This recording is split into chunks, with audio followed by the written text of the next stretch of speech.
لا تنسوا الإعجاب بالفيديو والاشتراك بالقناة وتفعيل الجرس.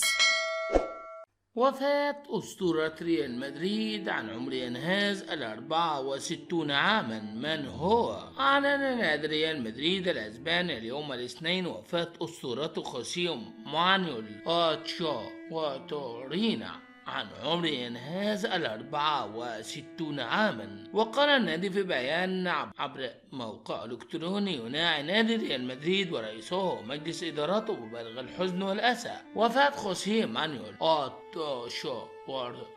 تورينا أحد حراس المرمى التاريخيين لنادينا. وأضاف: يتقدم ريال مدريد بخالص تعزير عائلته وزملائه وجميع المقربين منه والأندية التي لعب فيها. لعب